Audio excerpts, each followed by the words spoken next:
믿음은 모험이다라는 제목으로 하나님 말씀 함께 나누겠습니다. 예수께서 성령을 받아야만이 예수의 증인이 될 수 있다고 말씀하셨습니다. 그래서 제자들을 포함한 120명의 성도들이 마가의 다락방에 모여서 간절히 성령 받기를 기도했습니다. 그리고 그들의 믿음대로 예수께서 약속하신 성령을 그들에게 물붓듯 부어주셨습니다. 한 사람 한 사람이 자신의 마음속으로 오신 그 성령님을 인격적으로 만나고 경험한 것입니다. 그러자 그들의 마음이 성령께 온전히 사로잡혔습니다. 그리고 그들 모두가 예수님의 증인이 되었습니다. 두려워서 다락방에만 머물러 있었던 그 사람들이 이제는 광장으로 뛰쳐나가서 예수를 전하기 시작했습니다. 무엇보다 놀라운 것은 사도 베드로가 광장에 모인 그 수많은 사람들 앞에서 하나님의 말씀을 선포하기 시작했다라는 것입니다. 조금 전 우리 태경이가 읽었던 이 본문 말씀이 베드로의 첫 번째 설교 내용입니다.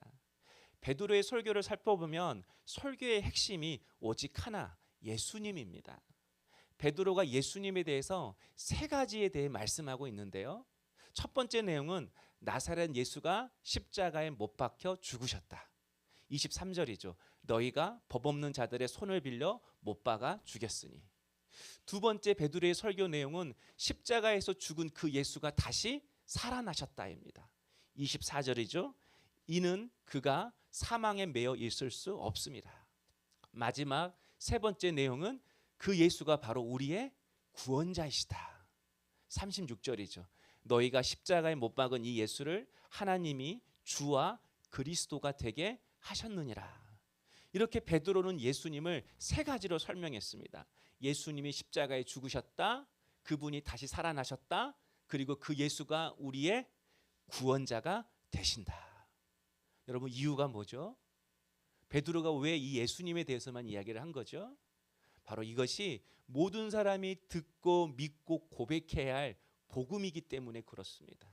그래서 베드로가 광장 앞에 모인 그 수많은 사람들 앞에서 확신 있고 담대하게 선포한 것입니다.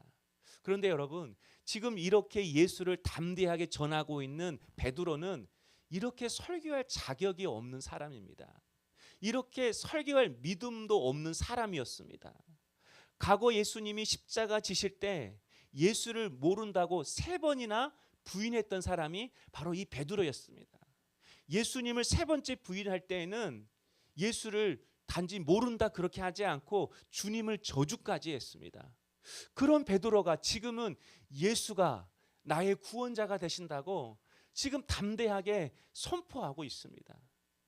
예수님이 반역자라는 죄명으로 죽였기 때문에 이렇게 예수님을 증거하다가는 베드로 자신도 불이익을 당할 수 있습니다. 그도 처벌을 받을 수 있습니다. 그런데 베드로는 아랑곳하지 않고 예수를 전하고 있습니다. 예수 믿는 것이, 예수 말하는 것이 세상에서 부끄럽지 않는 거예요. 그래서 숨기지 않는 거예요. 도대체 베드로에게 무슨 일이 일어난 것입니까? 주를 모른다고 부인하고 저주까지 했던 그 베드로가 성령의 은혜를 받는 순간 그 안에 어떠한 변화가 일어난 것입니까? 바로 십자가에서 죽으신 그 예수가 다시 살아나셨다. 이 사실이 믿어진 것입니다. 그런데 중요한 것이 있습니다. 예수께서 살아나셨는데 어떻게 살아나셨는가? 32절을 보면요, 이 예수를 누가 살리셨어요? 하나님이 살리신지라. 예수님 혼자서 죽음에서 살아나신 것이 아니라 누가? 하나님이 예수를 죽음에서 살리셨다. 이 믿음이 베드로에게 생긴 것입니다. 그 믿음이 베드로 안에 생기는 순간 자신 안에 하나의 조경이 생기는 거예요. 하나님이 예수를 다시 살리셨다. 이 믿음이 그 안에 생기는 순간 그 안에 믿음의 연쇄 반응이 일어나기 시작했습니다. 하나님께서 그 예수를 살리셨다면 그 하나님께서 나도 반드시 살리실 것이다. 성령께서 은혜를 주시는 순간 이 믿음의 확신이 베드로에게 생긴 것입니다. 하나님이 예수를 살리셨다면 그 하나님께서 나도 살리실 것이다. 뿐만 아니라 여러분 24절을 보면요, 하나님께서 그를 사망의 고통에서 풀어 살리셨으니라고 이야기를 합니다. 사망의 고통에서 풀어주셨대요. 여기서 이 사망의 고통이라는 이 단어가 사냥꾼의 덫이라는 그런 뜻입니다. 사냥꾼이 쳐넣은 덫. 다시 말하면 우리가 사는 인생길에 마귀가 곳곳에 쳐넣은 덫이 있다라는 거예요. 그런데 우리가 그 덫에 걸릴 때 누가 풀어주시는가? 하나님이라는 것입니다. 그래서 베드로가 두렵지 않은 것입니다. 내가 죽어도 하나님이 다시 살리실 것이니까. 내가 세상에 덫에 걸리고 마귀의 덫에 걸려도 하나님이 나를 다시 풀어주실 것이니까. 사랑하는 성도 여러분, 하나님께서 예수를 다시 살리셨다면 그 하나님께서 나도 우리도 살리실 것입니다. 하나님께서 마귀의 덫에 걸린 그 예수를 풀어주셨다면 우리도 마귀의 덫에 걸릴 때마다 다시 풀어주실 것입니다. 이 믿음이 우리 안에 이 시간 생겨나기를 주의 이름으로 축복합니다. 그런 의미에서 믿음은 모험입니다. 베드로는 하나님이 죽은 자도 다시 살리신다. 사냥꾼의 덫에 마귀의 덫에 걸려도 그분이 나를 반드시 풀어주시고 생명의 길로 인도해 주신다. 이 믿음이 생기는 순간 다락방을 뛰쳐나와서 이제는 광장에서 예수를 전하기 시작했습니다. 그를 사로잡아도 그가 감옥에 갇혀도 베드로는 아랑곳하지 않고 두려워하지 않고 주님을 증거하는 인생을 살았습니다. 베드로뿐만이 아닙니다. 오늘 본문에도 다윗 이야기가 나옵니다. 다윗도 내가 요동치 아니합니다. 내가 결코 흔들리지 않습니다. 그렇게 고백합니다. 그래서 그가 거인 골리앗과도 싸웠습니다. 이유가 뭐죠? 하나님이 나를 다시 살리신다. 하나님께서 내가 사망의 덫에 걸려도 나를 풀어주신다. 이 믿음이 다윗에게 있었기 때문에 그렇습니다. 무엇보다 하나님의 아들이셨던 예수님도 하늘 보좌를 버리고 이 땅에 인간의 몸으로 입고 내려오시는 믿음의 몸을 하셨습니다. 이유가 뭐죠? 하나님이 나를 다시 살리시고 사망의 덫에서 나를 풀어주실 것이다. 이 믿음 때문인 것입니다. 성경에 나오는 모든 사람도 예수님도 이 믿음이 그들로 하여금 담대하게 살게 하신 것입니다. 나도 살리실 것이다. 나도 풀어줄 것이다. 그러므로 믿음이 생기면 반드시 모험하게 되어 있습니다. 반드시 도전하게 되어 있습니다. 그리고 그 믿음의 모험을 통해 하나님은 우리를 새로운 길로 인도하십니다. 우리의 삶을 새롭게 하시는 것입니다. 그런 의미에서 모험이 없는 믿음은 결코 믿음이라고 말할 수 없습니다. 왜 우리의 신앙이 뜨겁지 않습니까? 왜 우리의 기도가 뜨겁지 않습니까? 왜 우리가 믿음의 결단을 해도 그 결단이 오래가지 못하는 것입니까? 믿음으로 모험하며 살지 않기 때문에 그렇습니다.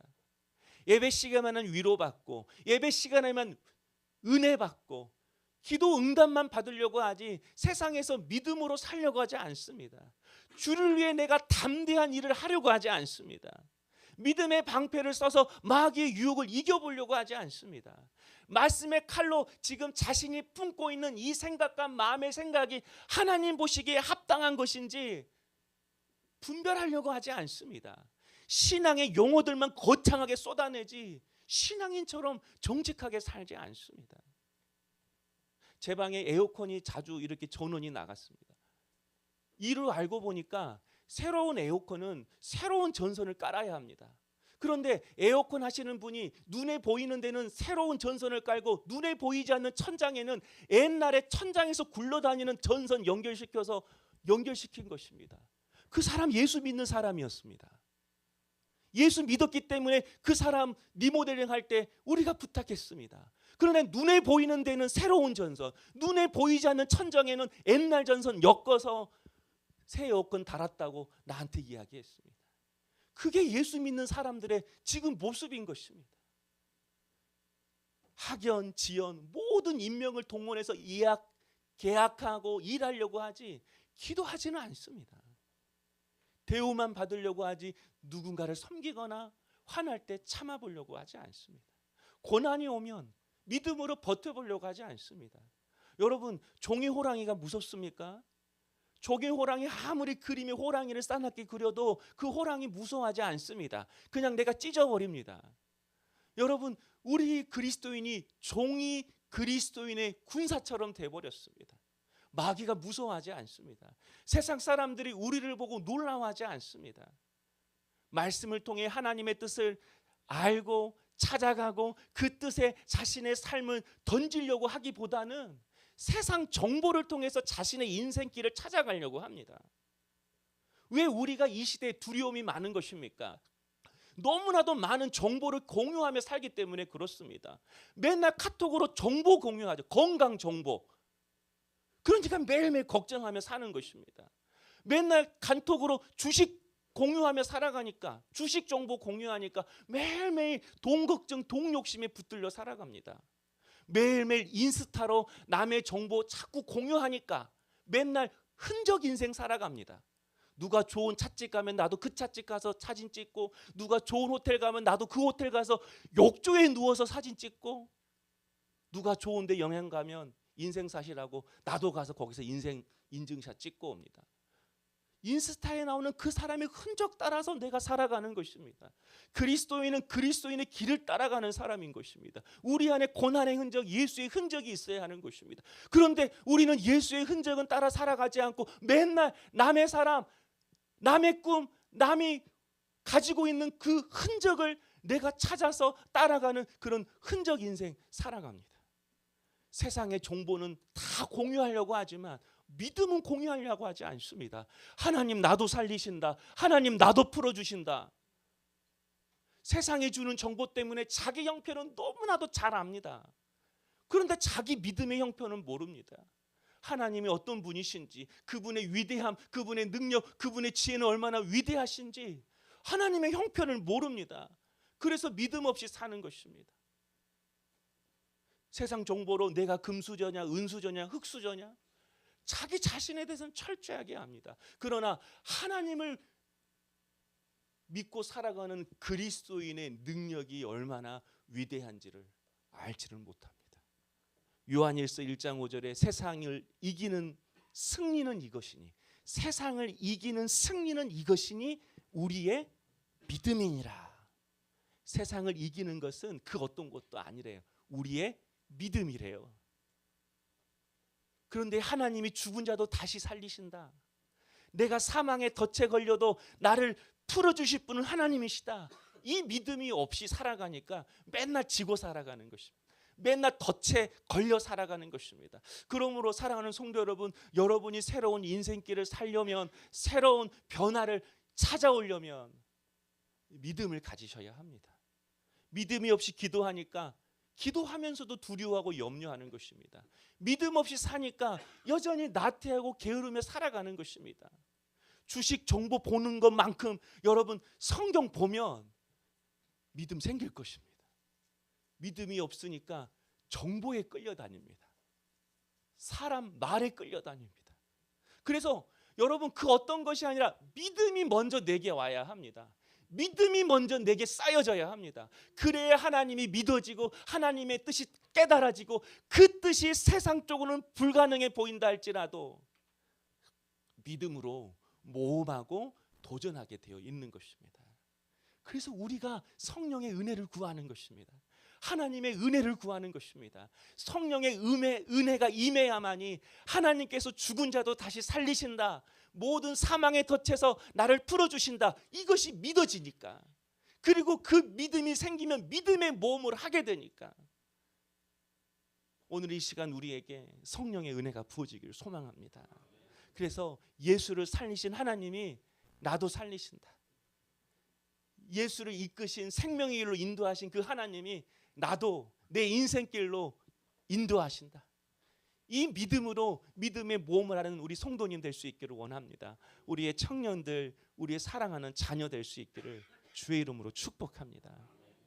얼마 전 우리 교회 집사님 친구 한 분이 저희 교회에 오셔서 이 악기 연주자들이 자기 연주 소리를 들을 수 있는 음향 기계를 사오시고 설치하고 가셨습니다. 이분이 우리 교회에 아무런 상관이 없습니다. 저도 모르는 분입니다. 그냥 서울에 사십니다.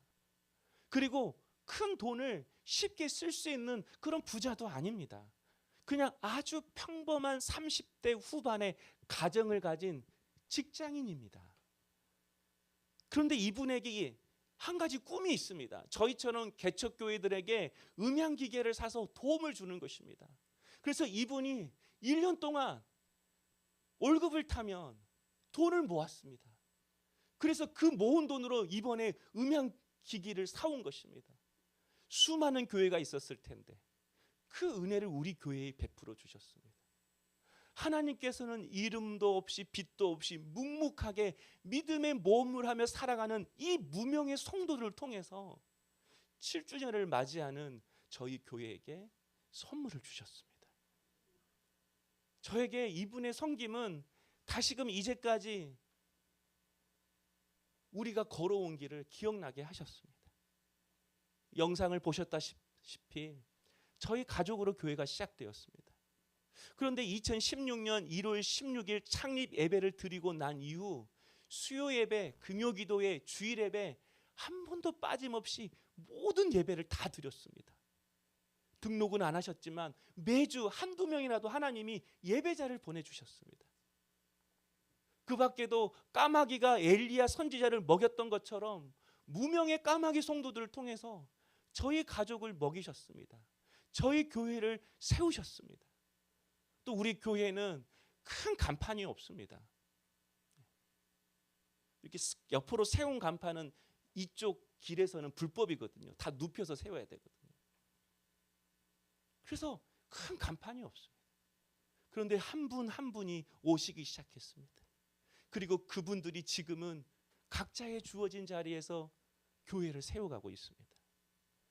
사랑하는 성도 여러분, 제가 교회를 개척하는 그런 믿음의 모험을 하지 않았다면 이런 하나님의 은혜를 경험하지 못했을 것입니다. 우리 성도님들의 사랑을 제가 경험하지 못했을 것입니다. 큰 교회에서 조용히 이름도 없이 빛도 없이 신앙생활 할 수도 있었을 텐데 개척교회에 와서 신앙생활 하려고 하는 여러분의 믿음의 모험이 없었다면 지금 물된 동산교회가 이렇게 아름답게 세워지지 않았을 것입니다. 우리는 많은 돈이 있어야 주의 일을 할 수 있고 내가 힘이 세고 강해야만이 하나님의 일을 할 수 있다고 생각합니다. 그러나 그렇지 않습니다. 하나님은 작더라도 자신의 삶을 들여 주를 위해 쓰임 받고자 하는 사람들을 통해 일하십니다. 주를 위해 살겠다고 믿음의 모험을 하는 자에게 하나님은 성령을 부어주셔서 꿈꾸게 하시고 믿음을 주셔서 그를 통하여 하나님 당신의 역사를 이루어 가시는 것입니다. 그러므로 사랑하는 성도 여러분, 우리 모두 믿음의 모험을 하십시다. 저는 오늘 여러분에게 한 가지 믿음의 모험에 초대하고 싶습니다. 주님의 몸된 교회를 세워가는 이 믿음의 모험에 여러분과 함께 하고 싶습니다. 아마 교회에 대한 상처 때문에 열심히 신앙생활 해봐야 목사 좋은 일만 시키고 교회 좋은 일만 시킨다 라고 하는 그런 생각이 있을 수 있을 것입니다. 그러나 하나님께서 수많은 교회들 중에서 나를 살리시고 나를 풀어주셔서 우리 물된 동산교로 이끄셨다면 거기에 분명한 목적이 있을 것입니다. 4만 개 교회 중에 또 하나의 교회가 아니라 물된 동산이라는 이름에 맞는 우리 교회에 주신 그 이름에 맞는 교회를 세워가라고 하나님께서 여러분을 보내주신 줄로 믿습니다. 바로 이제부터 한 사람 한 사람이 하나님의 말씀을 통해 진리의 사람으로 빚어가는 믿음의 모험을 하는 것입니다. 그래서 잘못된 신앙의 비늘을 벗겨가고 잘못된 교회의 전통을 깨트리고 그리고 하나님의 법과 식으로 살게 하는 것입니다. 그래서 조직이나 건물이 교회가 아니라 우리 한 사람 한 사람이 움직이는 교회가 되는 것입니다. 뿐만 아니라 한 사람 한 사람을 하나님의 형상으로 회복시켜 나가는 것입니다. 우리가 지금 말씀 묵상을 합니다. 말씀 묵상을 하는 이유가 스스로 나의 은혜, 나의 유익을 위해서 말씀 묵상을 하는 것이 결코 아닙니다. 내가 달려가야 할 길이 무엇인지를 알기 위해서 하는 것입니다. 내가 그 길을 어떻게 달려가야 할지를 알기 위해서 우리가 매일매일 말씀 앞에 하나님의 형편을 알고 하나님 나라의 형편을 알고 이 땅의 형편이 무엇인지 깨달아 달려가기 위해서인 것입니다. 세상의 꿈이 아니라 하나님의 꿈을 꾸는 청년들을 세워가는 그런 교회 될 수 있기를 소망합니다. 이번에 9월 달에 우리 청년뿐만 아니라 우리 고등학생, 우리 모든 성도들이 필리핀에 갈 것입니다. 여러분 꿈을 꾸시면 좋겠어요. 우리 청년들 꿈꾸면 좋겠어요. 지금부터 준비하고 온 세상 그 필리핀 빈민촌 그 구석에도 역사하시고 그 작은 아이들을 여전히 사랑하시는 그 하나님을 발견한다면, 하나님 나도 사랑하신다, 하나님 나도 쓰신다, 하나님 나도 일으켜 주신다, 그 믿음을 경험하고 새로운 믿음의 도전을 하게 되는 우리 청년들, 우리 성도님 될 것입니다. 그래서 우리 물된 동산을 통하여 가정을 치유하고 강주 땅을 치유하는 그런 축복의 통로 되기를 원합니다. 우리 모두 이름 없는 무명의 목사, 무명의 성도, 무명의 교회이지만 믿음의 모험을 통해 약해도 쓰임 받을 수 있다. 강주 땅에도 하나님의 은혜의 강물이 흐르고 있다. 아직도 이 땅에 하나님의 부흥의 역사가 있다. 이런 놀라운 역사를 드러내며 살아가는 물된 동산 성도 될 수 있기를 소망합니다. 이 시간 우리에게 성령을 부어 주시옵소서. 성령의 은혜를 부어 주시옵소서. 꿈꾸게 하시고 주를 살리신 그 하나님 나도 다시 살리신다라는 이 믿음에 가지고 믿음의 모험을 다시 시작하는 우리 성도님 될 수 있기를 주의 이름으로 축복